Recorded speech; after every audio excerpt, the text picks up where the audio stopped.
किन्हीं का एक पत्र आया है कि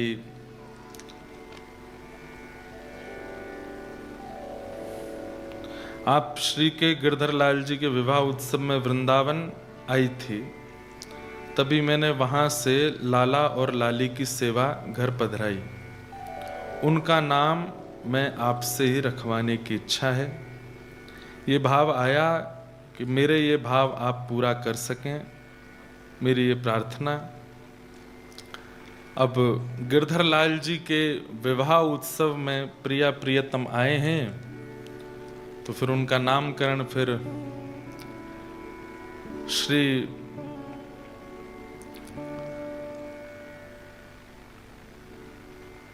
किशोरी हृदय बिहारी रख लीजिए, यही नाम सुंदर है।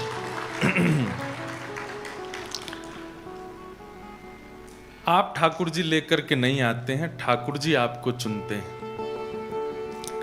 वृंदावन में इतने लोग जाते हैं और ये बात निश्चित है कि आप नहीं लेकर के आते, ठाकुर जी आपको चुनते हैं, ठाकुर जी आपका चयन करते हैं। तो ठाकुर जी ने आपका चयन किया है, गिरधर लाल जी ने हमारा चयन किया है, लड्डू गोपाल जी सबके घर में विराजते हैं, उन्होंने उनका चयन किया है, सब भाव है। तो बड़ी आपको शुभकामना। अब किशोरी हृदय बिहारी ठाकुर जी आपके घर में विराजेंगे, उनकी सेवा करो। नरसिंह मेहता जी का पावन चरित्र चल रहा है। कल हम लोग सब श्रवण कर रहे थे कि महादेव की कृपा से श्री नरसिंह मेहता जी को वृंदावन में रास बिहार का दर्शन हुआ। बंधुओं, रास में प्रवेश महादेव को भी गोपी बने बिना नहीं मिलता, लेकिन नरसिंह मेहता जी के कुछ दिनों के भजन के पश्चात ही उनको रास में प्रवेश मिल गया। ये महादेव की कृपा है। इसलिए महादेव कौन है? आचार्य हैं, गुरु हैं। कई लोग कहते हैं क्या गुरु का जीवन में होना आवश्यक है? निश्चित आवश्यक है। जैसे नैरोबी आने के लिए पासपोर्ट होना जरूरी है, वीजा होना जरूरी है, ऐसे ही गोलोक धाम या वैकुंठ धाम की यात्रा यदि करनी है तो गुरु रूपी आइडेंटिफिकेशन आपके पास में होना चाहिए। गुरु आपकी आइडेंटिटी बनाते हैं। जन्म हुआ, माता पिता ने क्या नाम रखा, वो उससे संसार जानता है, लेकिन दीक्षा देने के बाद गुरु जो आपका नाम रखते हैं उससे ठाकुर जी आपको जानते हैं। ठाकुर जी के लिए वही आपका परिचय होता है। अब घर में भले ही आपका नाम सोनू हो, घर में भले ही आपका नाम कुछ भी हो, अब बड़े विचित्र नाम होते हैं घरों में। तो अब वीजा ऑफिसर के पास जाकर के, पासपोर्ट कंट्रोल पे जाकर के आप कहो कि this is Pappu from India, तो everyone knows me by this name, तो वो उससे नहीं आपको पहचानेगा। बोले आप जानते नहीं हो मैं बहुत बड़ा आदमी हूं इंडिया का, तो वो पासपोर्ट कंट्रोल वाला कहेगा कि I just want to see your passport, मुझे अपना नाम नहीं बताओ कि तुम किस नाम से पहचाने जाते हो, पासपोर्ट देखना है। आप कहोगे अरे मेरी इतनी चलती है इंडिया में, 10 गाड़ियां मेरे आगे पीछे चलती हैं, वहां का मिनिस्टर, वहां के मंत्री सब मेरी जान पहचान रखते हैं, you just check on Google my name is Pappu. तो वो आदमी यही कहेगा कि मुझे उससे मतलब नहीं, just show me your passport. आप कहोगे पासपोर्ट नहीं है, तो आप कितने भी बड़े पप्पू हो आपको वापस जाना पड़ेगा। जस्ट लाइक दैट ओनली, आप गोलोक में प्रवेश करना चाहेंगे तो ललिता विशाखा गुरु प्रदत्त नाम पूछेंगी, क्या नाम है, किनकी शरणागति है, किनसे शरणागत होकर के यहां आए हो। और वहां यदि आपने वही नाम बताया जो माता पिता ने रखा, जो परिवार ने रखा, जो संसार ने रखा, तो एंट्री नहीं मिलेगी। लेकिन गुरु जो नाम रखते हैं, यहां पर कई सारे गौड़िया वैष्णव बैठे हैं, कुछ हरिदासी भी बैठे हैं, कुछ हरिवंशी भी बैठे हैं, कुछ रामानुजी भी बैठे हैं।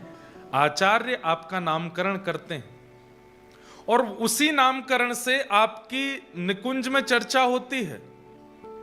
वो आपका वास्तविक नाम नहीं जानते जिससे संसार में ख्याति है, वो आपका वही नाम जानते हैं जो गुरु ने प्रदान किया। और गुरु के द्वारा प्रदत्त नाम, गुरु के द्वारा प्रदत्त क्रिया, गुरु के द्वारा प्रदत्त स्वभाव, उसी से प्रवेश मिलता है निकुंज में। शिव कौन है? नरसिंह मेहता के गुरु जी हैं। उनके मन में आ गया कि नरसिंह को अब रास का दर्शन कराना है, तो गुरु कृपा से नरसिंह मेहता नरसिंह अली बन करके, अली कहते हैं सखी को, नरसिंह अली बन करके वृंदावन में रास देखने के लिए गए। वृंदावन तो जाते हैं पर रास का अनुभव नहीं होता। क्यों?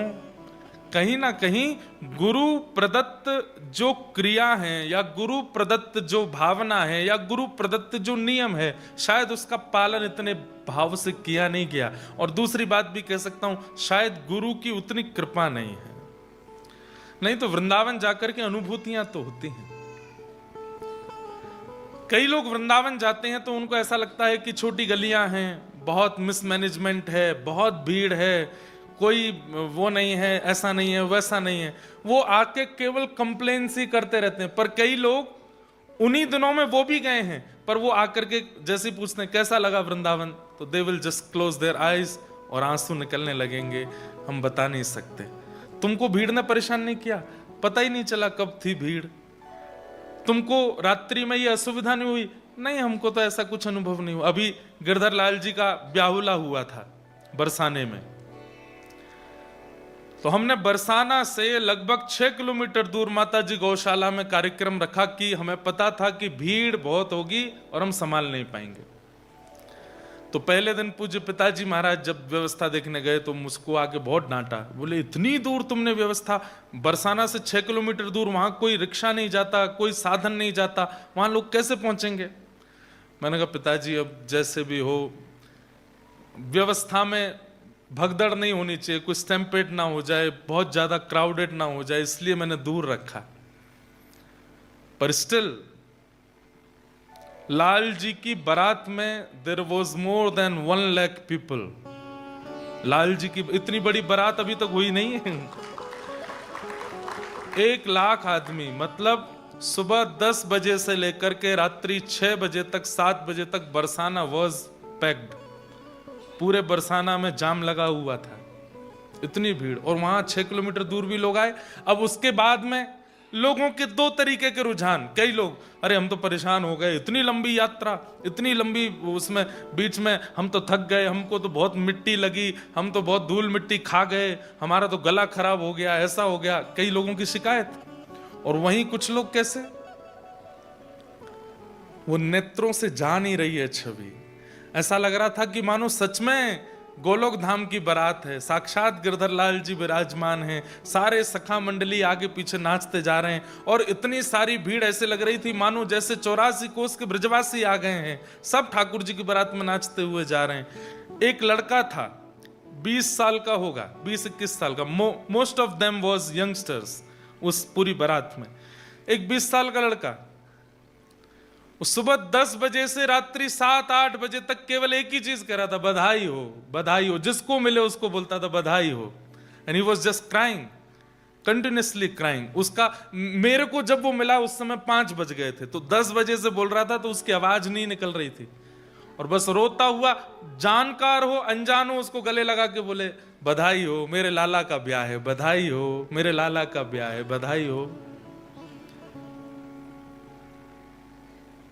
तो ये डिपेंड करता है कि आपका स्वभाव या आपके प्रदत्त गुरुदेव के नियम आपने कैसे किए हैं। उस दृष्टि से आपको कई बार ब्रज दिखने लगता है, ब्रज में असुविधाएं दिखना, ब्रज में बहुत मिसमैनेजमेंट दिखना, ब्रज में परेशानियों की अनुभूति होना, ये ब्रज की कमी नहीं है, ये कहीं ना कहीं हमारे भजन की कमी है।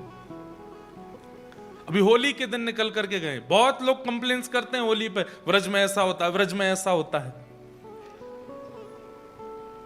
पर वहीं एक सखी क्या गा रही है, मैं इत आई फाग देखन को, मैं इत आई फाग देखन को, तो ही देख भई मतवारी, तो ही देख भई मतवारी, को रंग डारो को पिचकारी, को रंग डारो को पिचकारी, सुध बुध नाही सारी, सुध बुध नाही सारी, तेरे रंग की बलिहारी में, तेरे रंग की बलिहारी। सखी कह रही है मैं इत आई फाग देखन को, पर तोय देख भई मतवारी, को रंग डारो को पिचकारी, सुध बुध नाही। कौन रंग लगा रहा था, कौन पिचकारी चला रहा था, मुझे पता ही नहीं चला। क्यों? मेरा ध्यान तो केवल बिहारी जी की तरफ था, मेरा ध्यान तो केवल राधा वल्लभ जी पर था, मेरा ध्यान तो केवल राधा रमन जी पर था। क्या हुआ मुझे नहीं पता। तेरे रंग की बलिहारी। तो डिपेंड्स कि आप क्या विचार लेकर के जाते हैं, और विचारों का निर्माण आपकी गुरु परंपरा करती है। तो गुरु का होना बहुत जरूरी है जीवन में, पर गुरु का चयन कैसे करना चाहिए यह भी बहुत जरूरी है। प्रभाव देख करके गुरु नहीं बनाना है। जिनकी वाणी, जिनका स्वरूप, जिनकी उपस्थिति कृष्ण के प्रति और प्रियता प्रकट करती हो, वही गुरु हैं, वही आपके गुरु हैं। गुरु वही जो हरीसों में लावे, गुरु वही जो वृंदा विपिन बसावे, गुरु वही जो सदमार्ग दिखावे। गुरु वो नहीं जो केवल दीक्षा दे करके अपनी पूजा करावे, आप प्रसन्न रहो, बस नहीं। उनके जीवन में आने से कृष्ण हर दिन प्रिय बनते जा रहे हैं, वो गुरु हैं। और ऐसे गुरु मिले हैं नरसिंह मेहता को। महादेव चरणों में प्रणाम किया कि मैं कुछ नहीं मांगूंगा आपसे, आपको जो अच्छा लगता है वो मुझे दीजिए। और महादेव लेकर के सीधे पहुंचे हैं वृंदावन। वृंदावन में जाकर के रास बिहार का दर्शन कराया। कल हम लोग सुन रहे थे, नरसिंह मेहता जी ने रास का दर्शन किया। दर्शन करते करते ऐसी स्थिति हो गई कि नरसिंह मेहता की हाथ में मसाल थी, जलते जलते वो हाथ तक आ गई। नरसिंह मेहता सुध बुध खोए बैठे थे। तभी किशोरी जी गईं और जाकर के नरसिंह मेहता को चेताया और अपना नूपुर दिया। नरसिंह मेहता चरणों में गिर गए, बोले मुझे अब यहां से नहीं जाना, मुझे यहीं रख लीजिए। तब ठाकुर जी ने आज्ञा की, नरसिंह मैंने तोए अपनो दर्शन या मारे करायो ताकि तो को विश्वास है जाए। बहुत ध्यान से सुनिए सब लोग। मैंने तो को अपनो दर्शन या मारे करायो कि तो को विश्वास है जाए। ब्रजभाषा समझ रहे हैं ना सब लोग? कभी कभी निकले तो सुन लो, ठाकुर जी की भाषा है, ठाकुर जी ऐसे ही बोलते हैं। अब नरसिंह तेरी बहुत जरूरत है या संसार को, यदि तू नीचे जाकर के मेरी भक्ति को प्रचार नहीं करेगो तो फिर वैकुंठ और गोलोक धाम कौन आवेगो।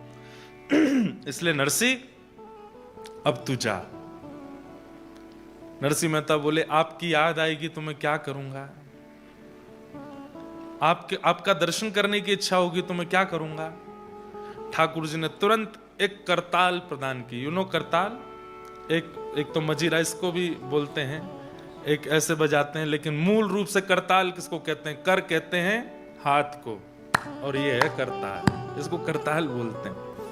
लेकिन फिर भी कई लोग ऐसे हाथ में लेकर के बजाते हैं, उसको करताल कहते हैं। ठाकुर जी ने करताल दिया नरसिंह मेहता को और नरसिंह मेहता से कहा राग केदार गाना, ये मेरा प्रिय राग है। ठाकुर जी कह रहे हैं जब जब तुम गाओगे नरसिंह, जहां दृष्टि घुमा करके देखोगे वहीं मैं तुम्हें खड़ा मिलूंगा।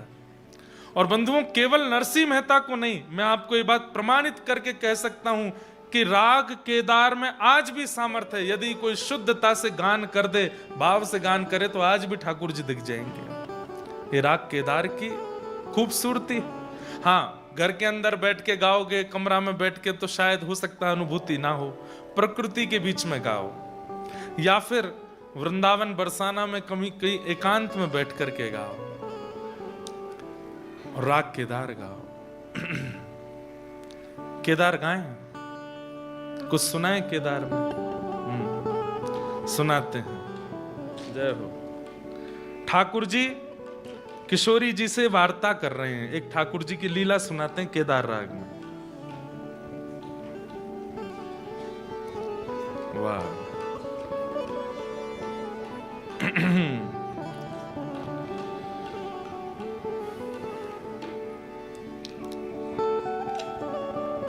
अभी यहां बारिश का मौसम आ गया, हमारे वृंदावन में, भारत में तो नहीं आया, लेकिन बारिश यहां आई है तो एक श्याम घटा को देख करके केदार राग में एक पद सुनाते, गाना मेरे साथ, ठीक है? केदार गा। कब बरसे गो आए श्याम घन, कब बरसे गो आए, कब बरसे गो आए श्याम घन, कब बरसे गो आए। अब दो भाव हैं। काली बादल की घटा को देख करके पक्षी कह रहे हैं कि ये कब बरसेगा, लेकिन ठाकुर जी के रूप माधुरी को देख करके गोपियां कह रही हैं कि श्याम सुंदर हम पर कृपा कब करोगे, कब मिलोगे हमें। लेकिन इस तरीके से बोल रही हैं कि सुनने वालों को लग रहा है कि ये बादल से कह रही हैं कि ये कब बरसेंगे, परंतु वास्तव में गोपियां ठाकुर जी से कह रही हैं कि आप हम पर कब बरसोगे, हम पर कृपा कब करोगे। गाइए। कब बरसे गो आए श्याम घन, कब बरसे गो आए, कब बरसे गो आए श्याम घन, कब बरसे गो कब अमिलन संताप मिटेगो, कब अमिलन संताप मिटेगो, विरह निदाघन सा, विरह निदान सा। कब मम मन मयूर नचेगो, कब मम मन मयूर नचेगो। बादल देख करके मोर नृत्य करते हैं तो गोपियां कह रही हैं आपको देख करके हमारा मन प्रफुल्लित कब होगा नाथ, कब आओगे हमारी दृष्टि के सामने। कब मन मम मयूर नचेगो, कब मम मन मयूर नचेगो, उर आनंद ना समा, और आनंद ना समा। हे श्याम मिलन बिन कछु न सुहावे, श्याम मिलन बिन कछु न सुहावे, श्याम मिलन बिन कछु न सुहावे, श्याम मिलन बिन कछु न सुहावे। एक बात बोलूं, इतनी संख्या में आप बैठे हो, अगर एक स्वर में गाने लगो तो ये समाज बन जाएगा। गोपियां जब एकजुट में बैठ गई थी तब किशोरी जी ने आज्ञा की कि कृष्ण को बुलाना है तो गाओ, बिना गाए वो नहीं आएंगे। तब गोपियों ने गोपी गीत गाया। इतनी सारी गोपियां बैठी हैं, कोई मन से बैठी है, कोई भोजन के लिए बैठी है, कोई बेमन से बैठी है, कोई फोटो खिंचाने आई है, पर हैं तो सब गोपी। यहाँ कोई पुरुष नहीं है, यहाँ सब गोपी हैं। पुरुष केवल एक पुरुषोत्तम है, बाकी सब गोपी हैं। गाइए सब लोग, थोड़ा मेरुदंड सीधा कीजिए, कमर सीधी करो, कंठ को खोलिए राग का विचार मत करो, बस गाइए, देखो कितना अच्छा लगेगा। श्याम मिलन बिन कछु ना सुहावे, श्याम मिलन बिन कछु ना सुहावे। एक क्षण के लिए लगा ठाकुर जी आ गए। क्यों नहीं गाते हो आप? ये इतना अच्छा अवसर है, इतने समाज में बैठे हैं, गाइए ना भाव से। श्याम मिलन बिना कछु ना सुहावे, श्याम मिलन बिन कछु ना सुहावे। कछु नहीं मोहे भावे, कछु नहीं मोहे भावे। कब बरसे गो आए श्याम घन, कब बरसे गो कब बरसे गो आए श्याम घर, कब बरसे गो आए। हे श्याम मिलन रस ही साचो रस, श्याम मिलन रस ही साचो रस। श्याम मिलन रस ही साचो रस, श्याम मिलन रस ही साचो रस। जीवन में सरसा, जीवन में सरसा। हे कब बरसे गो आए श्याम घन, कब बरसे गो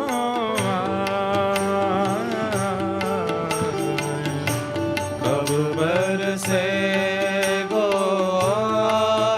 श्याम घन, कब बरसे गो।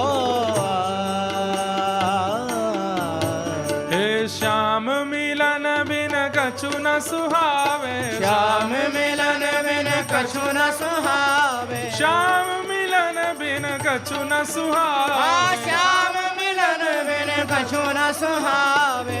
कछु नहीं मोहे भावे, ओ कछु नहीं मोहे भावे।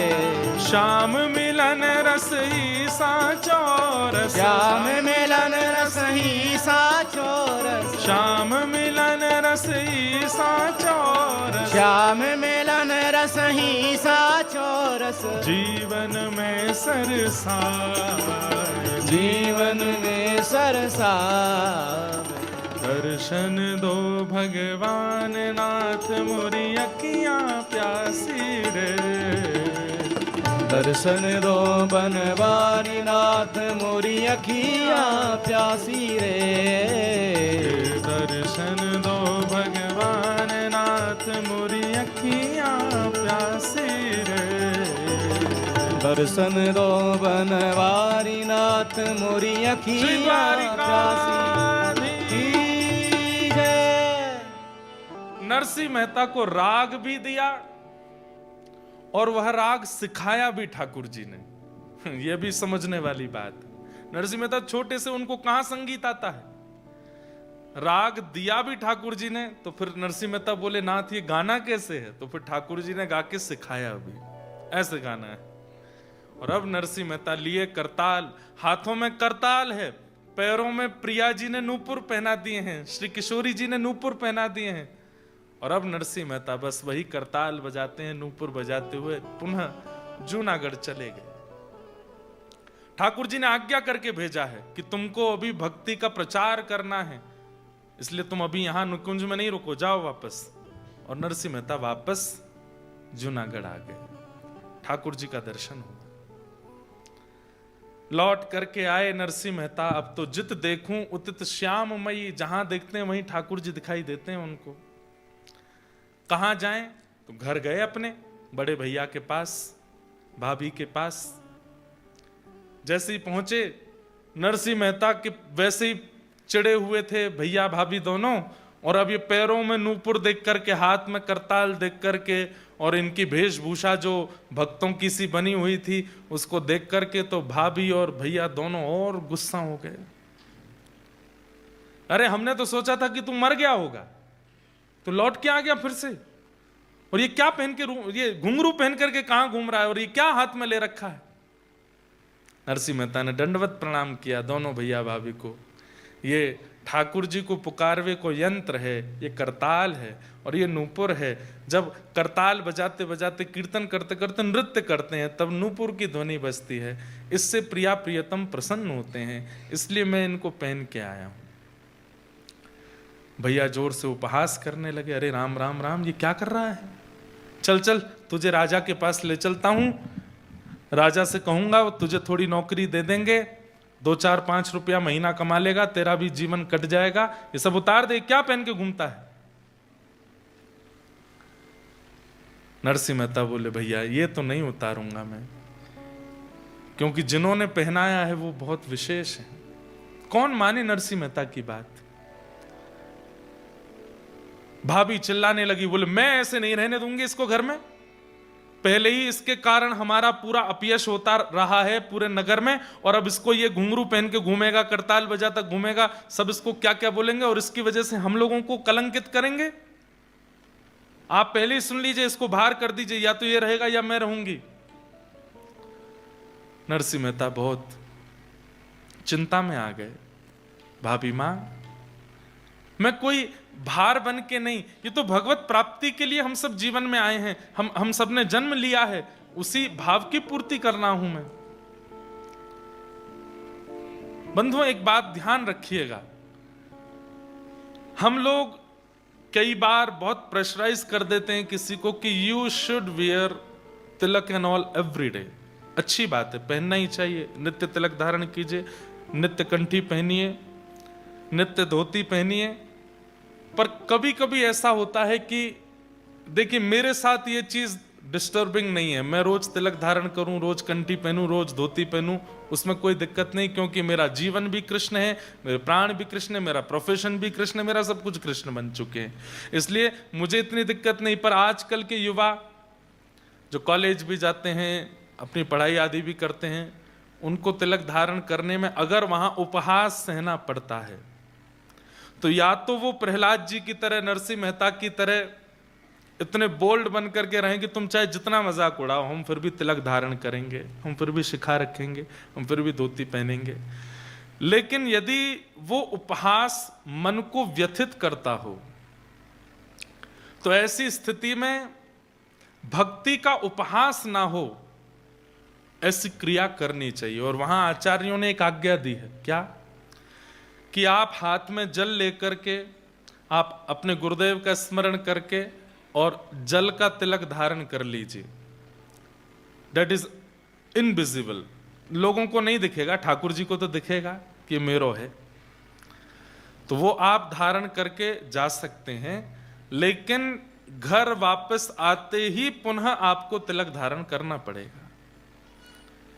जो लोगों को तिलक धारण करने की विशेष परम इच्छा चित्त में होती है उन लोगों के लिए ऐसा कर सकते हैं, या तो वो पहनिए, उसके लिए चाहे लड़ना पड़ जाए, दुनिया से लड़ जाइए, लेकिन फिर भी आप उस उपहास को अगर सह नहीं पाते हैं तो आप इस प्रकार से तिलक धारण कर सकते हैं।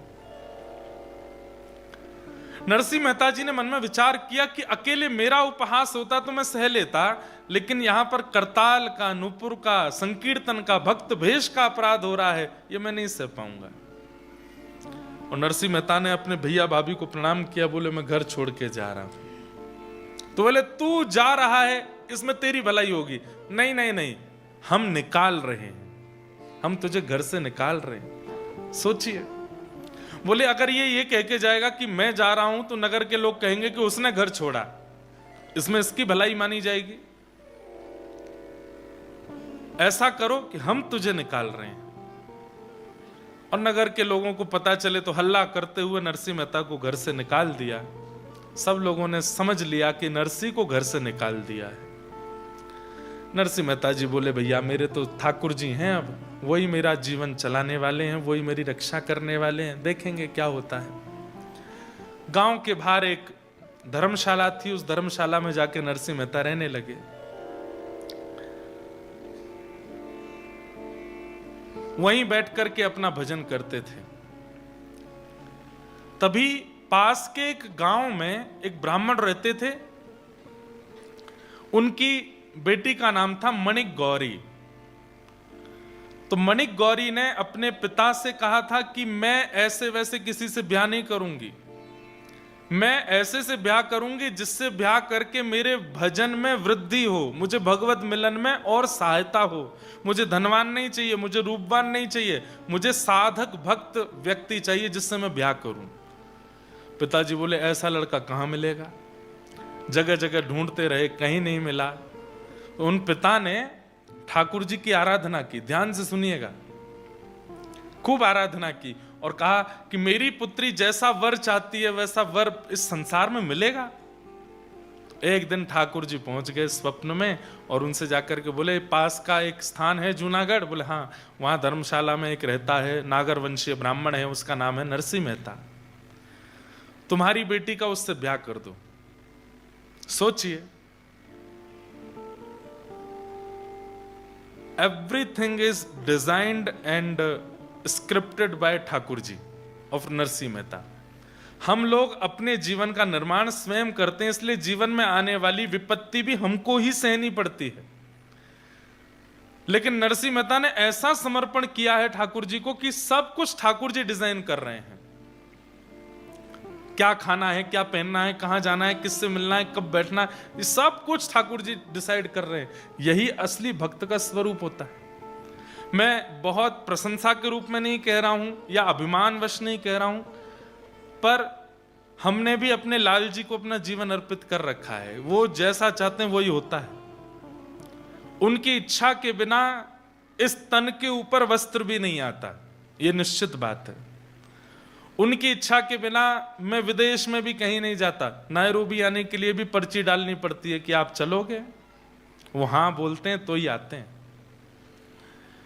और भी जहां कथाएं होने हैं सब जगह की, भारत में तो अब नहीं जाते लाल जी, अब विवाह के बाद लाल जी का विवाह हो गया, तब से लाल जी घर विराजने की ज्यादा संभावना। बाकी ईच एंड एवरीथिंग सब लाल जी डिसाइड करते हैं कि क्या होना है क्या नहीं।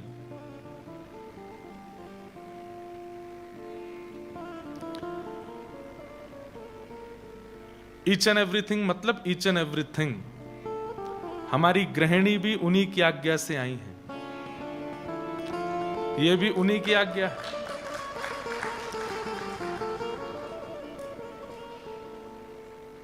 अब जीवन में जो कुछ भी है सब उन्हीं की आज्ञा है। ये गाड़ी लें नहीं लें, यहां पे जाएं नहीं जाएं, यहां घर बनाएं नहीं बनाएं, उससे मिलें नहीं मिलें, सब कुछ ठाकुर जी डिसाइड करते हैं। और यही जीवन होना चाहिए, ऐसा ही होना चाहिए। उसमें अपने को एक चीज होती है कि जब सब कुछ ठाकुर जी ने विचार करके दिया है तो उसमें होने वाली आपत्ति विपत्ति संपत्ति वह सब भी ठाकुर जी की जिम्मेवारी है। वो देखेंगे, वो संभालेंगे।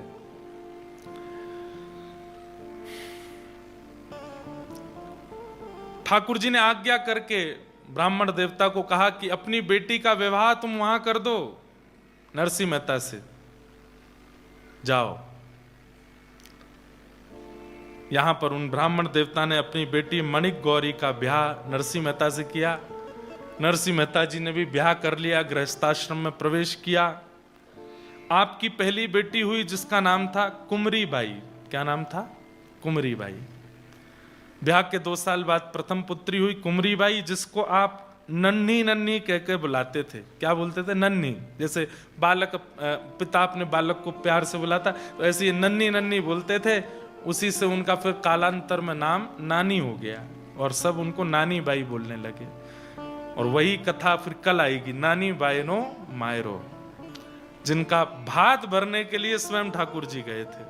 ये वही नन्ही बाई, इनका नाम क्या था? कुमरी बाई, असली नाम कुमरी बाई। नरसिंह मेहता जी के फिर दूसरे एक पुत्र हुए, उनका नाम था श्यामल दास। इनकी बारात में भी ठाकुर जी गए थे। कितना सुंदर प्रसंग है, अभी सोच के ही मुझे गूज़बम्स हो रहे हैं। इनकी बारात भी ठाकुर जी लेके गए थे। सब कुछ नरसिंह मेहता के जीवन में अपना कुछ है ही नहीं, सब ठाकुर जी कर रहे हैं। और तीसरी इनकी एक पुत्री हुई, उनका नाम था रत्नाबाई। ये 3 संतान हुई नरसिंह मेहता की। धर्मशाला में रहते थे छोटे छोटे बच्चे। तो एक दिन पत्नी ने कहा, हम भक्ति करते हैं, भजन करते हैं, ठाकुर जी की सेवा करते हैं, आप प्रवचन करते हो। अपनी पत्नी बच्चों को प्रवचन सुनाते थे नरसिंह मेहता, और फिर कीर्तन करते थे। बोले सब अच्छा है, पर ये धर्मशाला में बच्चे रहते हैं, मैं रहती हूं, कोई भी आ जाता है, कोई भी, तो इससे थोड़ा मुझे लगता है कि कैसे करें, कहीं हम घर नहीं बना सकते। नरसिंह मेहता बोले, देखो देवी, हम अपने लिए घर बनाएं ये हमारा स्वभाव नहीं, ठाकुर जी के लिए घर बनेगा, और ठाकुर जी कृपा करेंगे तो ठाकुर जी के लिए घर बनेगा। अब जब तक ठाकुर जी को धर्मशाला में बढ़िया लग रहा है तब तक रहेंगे, जब ठाकुर जी की इच्छा होगी तो घर में भी जाएंगे। मतलब इतनी सी भी अपनी इच्छा नहीं है, ठाकुर जी की इच्छा। तभी एक सेठ उस धर्मशाला में आए, नरसिंह मेहता जी से मिले, उनका प्रवचन सुना। प्रवचन सुन के बड़े प्रसन्न हुए, दक्षिणा प्रदान की।